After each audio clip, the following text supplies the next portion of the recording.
প্ৰথমতে নীলকল উল্লেখ কৰিব বিচাৰিছোঁ যে সময় যিমানে বাঢ়ি গৈছে ৰাইজ বৰ্তমান সময়ত উত্তেজিত হৈছে আৰু মোৰ পিছফালে দেখিবলৈ পাইছে এনেদৰে শ শ পুৰুষ মহিলা তেওঁলোক ওলাই আহি এনেদৰে ৰাজপথত তেওঁলোকে বহি এনেদৰে প্ৰতিবাদ সাব্যস্ত কৰিবলগীয়া হৈছে আৰু ইতিমধ্যে দৰ্শকসকলে গমেই পাইছে যে ধিং আঞ্চলিক ছাত্ৰ সন্থাই যিহেতু ধিং বজাৰ বন্ধ কৰি দিছে আৰু অপৰাধীক যেতিয়ালৈকে কৰায়ত্ব কৰিব নোৱাৰে তেতিয়ালৈকে অনিৰ্দিষ্ট কালৰ বাবে ধিং বজাৰ বন্ধ তেওঁলোকে ঘোষণা কৰিছে আৰু বৰ্তমান সময়তো দেখিবলৈ পোৱা গৈছে ধিঙৰ দাঁতিকাষৰীয়া যিসমূহ অঞ্চল আছে সেই অঞ্চলসমূহতো বিদ্যালয় মহাবিদ্যালয় চৰকাৰী বেচৰকাৰী বিদ্যালয় মহাবিদ্যালয়ৰ যিসকল ছাত্ৰ ছাত্ৰী তেওঁলোকে এইগৰাকী নাবালিকাৰ ন্যায়ৰ দাবীত তেওঁলোকে ৰাজপথলৈ ওলাই আহিবলগীয়া পৰিৱেশৰ সৃষ্টি হৈছে। ইয়াতে দেখিবলৈ পোৱা গৈছে যিহেতু দল সংগঠনৰ লোক আছে মই আপোনাৰ ওচৰলৈ আহিছোঁ যিটো নাৰকীয় ঘটনা সংঘটিত হ'ল এই ঘটনা সংঘটিত হোৱাৰ পিছতে দেখিবলৈ পোৱা গৈছে ৰাজ্যজুৰি ক্ষোভৰ উদ্গীৰণ হৈছে কিন্তু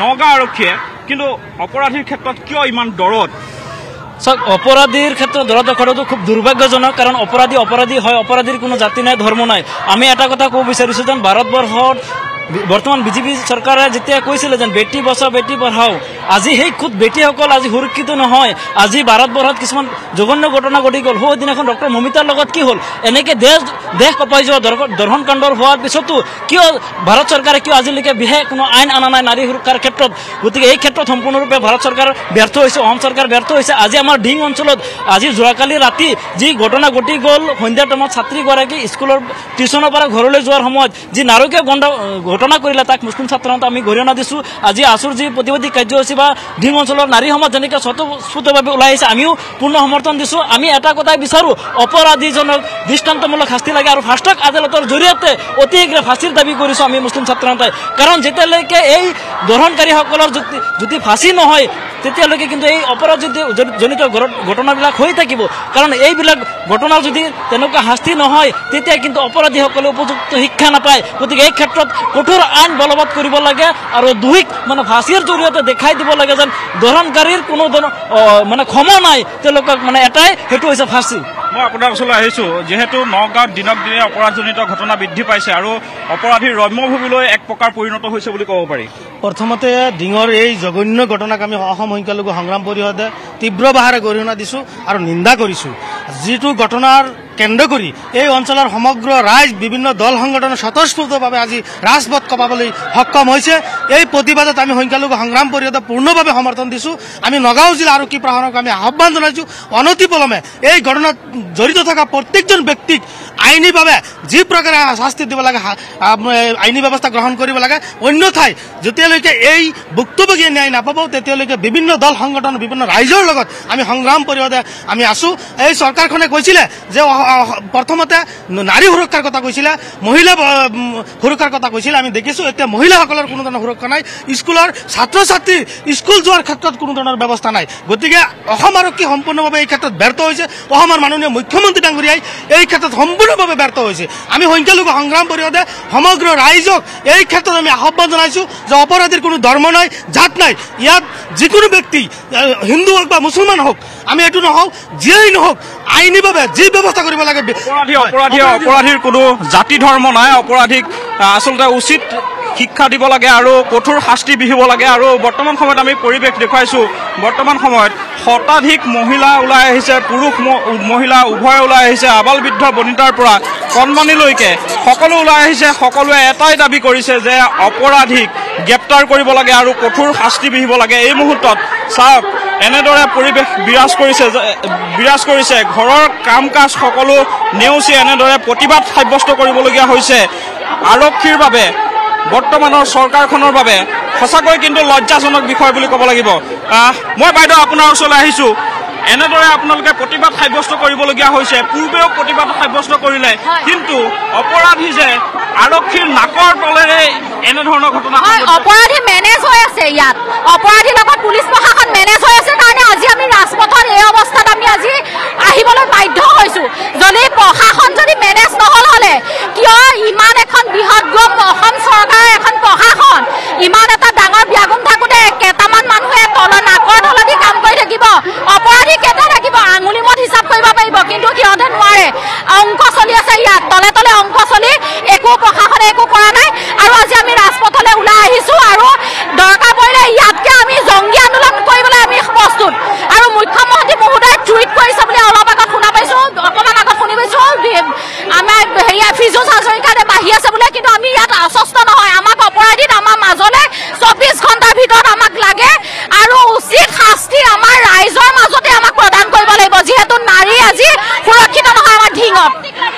ডিঙৰ যিসকল খিলঞ্জীয়া যুৱতী মহিলা আছে তেওঁলোক কিন্তু সুৰক্ষিত নহয় আৰু তেওঁলোকক সুৰক্ষা দিয়াত এক প্ৰকাৰ নগাঁও আৰক্ষী ব্যৰ্থ হৈছে। মই আপোনাৰ ওচৰলৈ আহিছোঁ বাইদেউ, আপোনালোকে প্ৰতিবাদ সাব্যস্ত কৰিবলগীয়া হৈছে নিজৰ দেহটোৰ সুৰক্ষাৰ বাবে। আজি নাৰী সমাজ ওলাই আহিবলগীয়া হৈছে।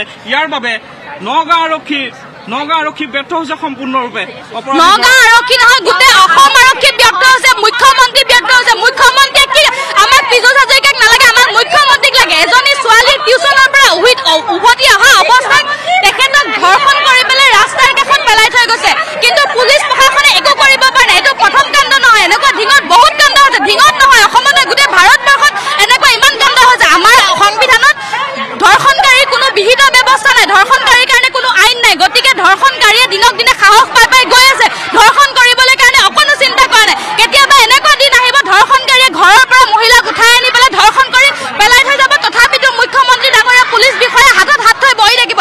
মই পুলিচ বিষয়া যদি একো কৰিব নোৱাৰে তেতিয়াহ'লে তেখেতে হাতত খাৰু পিন্ধি পেলাই বহি থাকক আৰু আমাক আমাৰ তেওঁলোকৰ দায়িত্বখিনি দিয়ক। আমি বিচাৰ কৰিম, আমি তদন্ত কৰিম, আমি তদন্ত কৰি পেলাই উলিয়াম, ৰাইজে কৰিব ইয়াৰ বিচাৰ।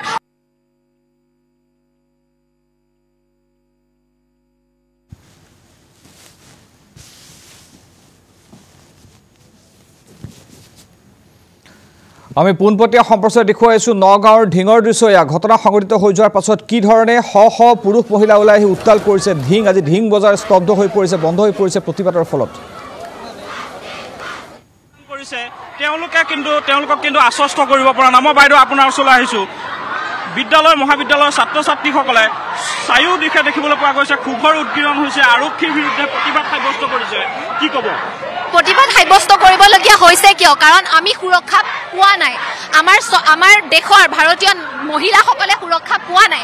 যিখন দেশত নাৰীক দেৱী হিচাপে পূজা কৰে, মাটিৰ প্ৰতিমাক দেৱী হিচাপে পূজা কৰি কি লাভ যদি জীৱন্ত নাৰী এগৰাকীয়ে সুৰক্ষা নাপায়? তে মাটিৰ প্ৰতিমাক আমি পূজা কৰি কি দেখুৱাব বিচাৰিছোঁ? গতিকে আমাক আৰক্ষীৰ ভেকু ভাওনাৰ প্ৰয়োজন নাই, যদি আমাক ন্যায় দিয়াৰ ভেকু ভাওনাৰ প্ৰয়োজন নাই। যদি চাওক, আমি 10 বজাৰ পৰা ইয়াত প্ৰতিবাদ কাৰ্যসূচী সাব্যস্ত কৰিছোঁ, কিন্তু বৰ্তমান এতিয়া কেইটা বাজিছে? 1:15 হৈছে। এতিয়ালৈকে আমাৰ ওচৰত কোনো আৰক্ষীৰ বিষয়া হওক আমাৰ ওচৰত উপস্থিত হোৱাহি নাই। আমাৰ কি ইমানেই মূল্য নাই নেকি? নাৰী সমাজৰ ইমানেই মূল্য নাই নেকি? নাৰীৰ কি ইমানেই শক্তি নাই নেকি? আমি কি সদায় দুৰ্বল হৈ থাকিম নেকি? সেইবাবে আমি আৰক্ষী প্ৰশাসনক এটাই কৈছোঁ, যদি তেওঁলোকে তেওঁলোকৰ দায়িত্ব পালন কৰিব নোৱাৰে, তেওঁলোকে তেওঁলোকৰ দায়িত্ব পালন কৰাত অসমৰ্থ, তে নাৰী শক্তিক জাগিবলৈ দিয়ক, নাৰীক নিজৰ কাৰণে নিজে শাসন কৰিব দিয়ক। আমি যাতে অপৰাধীক এনেকুৱা শাস্তি দিওঁ যাতে পুনৰবাৰ ভাৰতত আৰু স্কুল কলেজলৈ যোৱা ল'ৰা ছোৱালী, টিউচন যোৱা ল'ৰা ছোৱালী, বৃদ্ধা মহিলাৰ পৰা আদি কৰি শিশু, ছবছৰীয়া ছমহীয়া শিশু পৰ্যন্ত এনে ধৰ্ষণ কাৰ্যৰ বলি হ'বলগীয়া হৈছে। আপোনালোকে চাওক, যিটো মৌমিতা দেৱনাথৰ ধৰ্ষণ কাৰ্য হৈছে, সেই কাৰ্যৰ পিছত, সেই ঘৃণনীয় কাৰ্যৰ পিছত 1 সপ্তাহত কিমানটা ধৰ্ষণ হৈছে? যদি দেশত ন্যায় থাকিলে হয়, যদি দেশত শাসন থাকিলে হয়, তে দেশত এনেধৰণৰ ঘটনা পুনৰবাৰ সেই ঘটনাৰ পিছত সংঘটিত নহয়। যিহেতু ধৰ্ষণকাৰীয়ে ভয় নকৰে, তেওঁলোকে চলে যে আমি কৰিয়ে যাম, কাৰণ আমাক চৰকাৰে কোনো শাসন নিদিয়ে, আমাৰ সংবিধানে আমাৰ ওপৰত কোনো ন্যায় নৰখায়, সিহঁতক ন্যায় নিদিয়ে। সেইবাবে আমি এটাই বিচাৰিছোঁ, যদি সিহঁতে শাস্তি দিব নোৱাৰে, যদি আইনে শাস্তি দিব নোৱাৰে, যদি সংবিধান ইমানে অসমৰ্থ, চৰকাৰ ইমানে অসমৰ্থ, গৃহ বিভাগ ইমানে অসমৰ্থ, তে ৰাইজক গতাই দিয়ক। ৰাইজে যি কৰিব লাগে উচিত শাস্তি দি দেশক এনেকুৱা এখন দেশলৈ ৰূপান্তৰ কৰিব যাতে ধৰ্ষণকাৰীয়ে ভয় কৰে, মানুহে ভয় কৰে ৰাস্তাৰে অকলে অহা যোৱা কৰে এগৰাকী ছোৱালীক মূৰ তুলি চাবলৈ কাৰণে। যেহেতু ৰাজ্যৰ মুখ্যমন্ত্ৰীগৰাকীয়ে ইয়াত উপস্থিত হ'বৰ কাৰণে আৰক্ষী সঞ্চালক প্ৰধানগৰাকীক নিৰ্দেশ দিছে, কিছু সময়ৰ পাছতে হয়তো এই স্থানত উপস্থিত হ'ব। কি ক'ব? তেওঁলোক আহিয়ে আছে, অথনিৰ পৰা আহি আছে, তেওঁলোক কিন্তু বৰ্তমান ঢিং আহি উপস্থিত হোৱা নাই। গুৱাহাটীৰ পৰা ছাত্ৰ সন্থা হওক বা অন্য ধৰণৰ ৰিপৰ্টাৰ হওক চব আহি পাই গ'ল, কিন্তু তেওঁলোক এতিয়ালৈকে আহি পোৱাহি নাই। আমি আৰক্ষী সঞ্চালকক বিচৰা নাই, আমাক মুখ্যমন্ত্ৰী মহোদয়ক লাগে। মুখ্যমন্ত্ৰী মহোদয়, আমি যেনেকৈ প্ৰতিবাদ সাব্যস্ত কৰিছোঁ, তেওঁ আহক, তেওঁ চাওক। AC ৰুমত বহি থাকিলে, বাইট দিলে চব খেল খতম হৈ নাযায়, চবেই ন্যায় পাই নাযায়। আমাক ন্যায় লাগে, আমাৰ ঢিংখন তেওঁলোকে চাওক, নাৰী কিমান ইয়াত সুৰক্ষিত তেওঁ এবাৰ বুজক আৰু আমাক ন্যায় প্ৰদান কৰক। আৰু যদি তেওঁ অসমৰ্থ, তে নাৰীয়ে কিন্তু নাৰী শক্তি দেখুৱাবলৈ ভয় নকৰে। যিখন দেশত নাৰীয়ে দুৰ্গাৰ ৰূপ লৈ অসুৰক বধ কৰিব পাৰে, কালি হৈ অসুৰৰ মুণ্ড কাটি গাত তেজ কৰিব পাৰে, এতিয়াও আমি দুৰ্গা কালি হ'বলৈ ভয় নকৰোঁ, আমি মানুহ মাৰিবলৈ ভয় নকৰোঁ, কিন্তু আমি সেই পদক্ষেপ নলওঁ। যিহে আমাক তেওঁলোকে ন্যায় দিয়ক, আমি শান্তিপূৰ্ণভাৱে ন্যায় বিচাৰিছোঁ, অপৰাধীক বিচাৰিছোঁ, অপৰাধীয়ে উচিত শাস্তি পোৱাটো বিচাৰিছোঁ।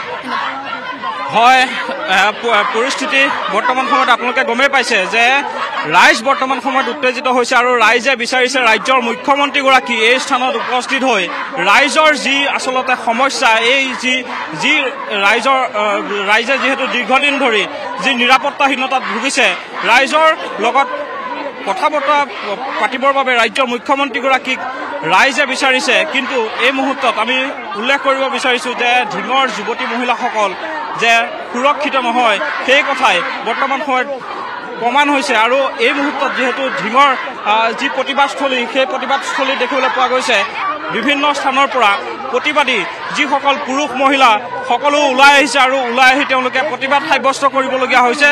মূল এটাই কাৰণ নিজৰ মাজনীক নিজৰ ভনীজনীক সুৰক্ষাৰ স্বাৰ্থত এনেদৰে ৰাইজ ওলাই আহিছে, শতাধিক পুৰুষ মহিলা ওলাই আহিছে আৰু এনেদৰে দেখিবলৈ পোৱা গৈছে ঢিঙত এক উত্তপ্ত পৰিস্থিতিৰ সৃষ্টি হৈছে। মই আপোনাৰ ওচৰলৈ আহিছোঁ, বাৰে প্ৰতি আৰক্ষীয়ে বিফল হৈছে অপৰাধীক গ্ৰেপ্তাৰ কৰাৰ ক্ষেত্ৰত, কি ক'ব?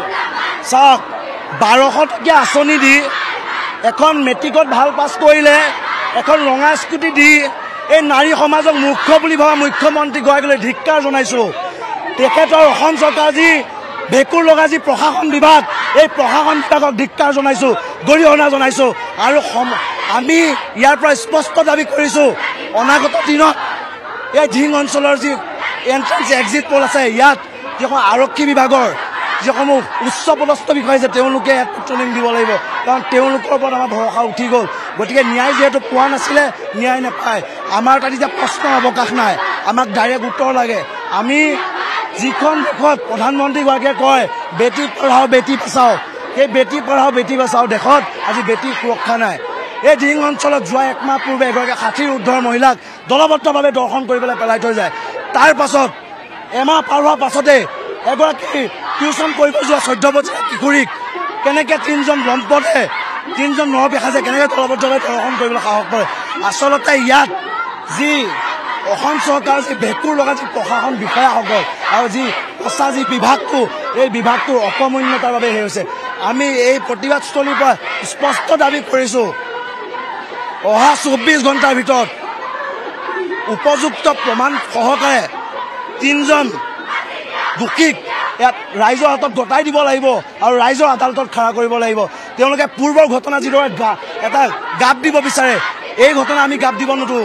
আমাৰ এই যি প্ৰতিবাদমুখী চৰিত্ৰ এই চৰিত্ৰ আমাৰ অব্যাহত থাকিব আৰু এই আন্দোলনতে গণমুখী আন্দোলনৰ এক ৰূপ ল'ব পাৰে। আমি ইয়াৰ পৰা সত্যাই দিছোঁ আৰু প্ৰশাসন বিভাগক অসম চৰকাৰ মুখ্যমন্ত্ৰীগৰাকীক আমি ইয়াৰ পৰা প্ৰত্যাহ্বান জনাইছোঁ 24 ঘণ্টাৰ ভিতৰত যদি গৃহ বিভাগত অকণমানো লাজ চৰম যদি আছে 24 ঘণ্টাৰ ভিতৰত আমাক এই দোষীক আয়ত্ব কৰি ৰাইজৰ আদালতত দিব লাগে। আমি কেতিয়াও আগৰ ঘটনা আহি থকা ঘটনাবোৰ যাতে নহওক আমি সেই পৰিস্থিতিত আকৌ যাব বিচৰা নাই। ইয়াতে আমি সকলো সমাপ্ত কৰিব বিচাৰিছোঁ আৰু ইয়াৰ বাবে তাৎক্ষণিক হস্তক্ষেপ লাগে মুখ্যমন্ত্ৰী ডাঙৰীয়াৰ আৰু তেখেতে ৰাইজৰ সন্মুখলৈ আহিব লাগে। যদি তেখেতে ৰাইজৰ ৰোষত পৰা ভয়ত যদি আহিবলৈ ভয় কৰিছে তেখেতক ইয়াৰ পৰা সমবেদনা জনাইছোঁ আৰু তেখেতে ইয়ালৈ উপস্থিত হ'বহি নোৱাৰে আমাৰ এই প্ৰতিবাদ গণমুখী আন্দোলনৰ চৰিত্ৰ আমি ইয়াৰ পৰা সুকীয়াই দিম। চাওক যে ৰাইজ যিহেতু উত্তেজিত হৈ আছে আৰু এই উত্তেজিত ৰাইজে বিচাৰিছে ৰাজ্যৰ মুখ্যমন্ত্ৰীগৰাকীক আৰু ৰাজ্যৰ মুখ্যমন্ত্ৰীগৰাকীক এই স্থানত তেওঁলোকে বিচাৰিছে। কিন্তু চাওক যে সময় যিমানেই বাঢ়ি গৈছে সিমানেই প্ৰতিবাদ তীব্ৰতৰ হৈ পৰিছে আৰু ঢিঙৰ দাঁতিকাষৰীয়া যিসমূহ অঞ্চল আছে সেই অঞ্চলসমূহতো দেখিবলৈ পোৱা গৈছে বিদ্যালয় মহাবিদ্যালয়ৰ ছাত্ৰ ছাত্ৰীসকলে তেওঁলোকে প্ৰতিবাদ সাব্যস্ত কৰিছে।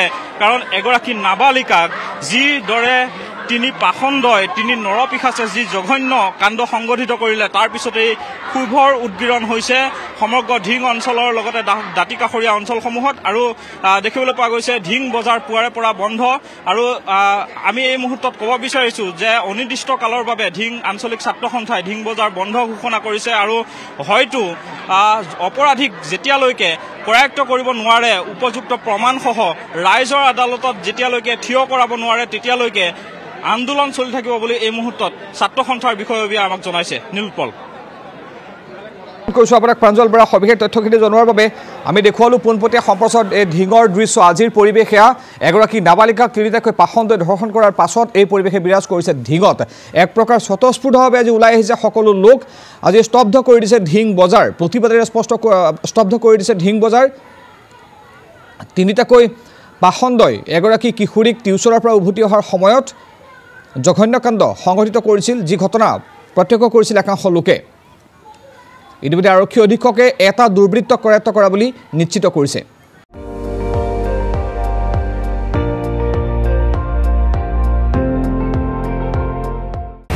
আপুনি চাই আছে ND24, সৰ্বশ্ৰেষ্ঠ নহয় সৰ্বোত্তমৰ দৌৰ।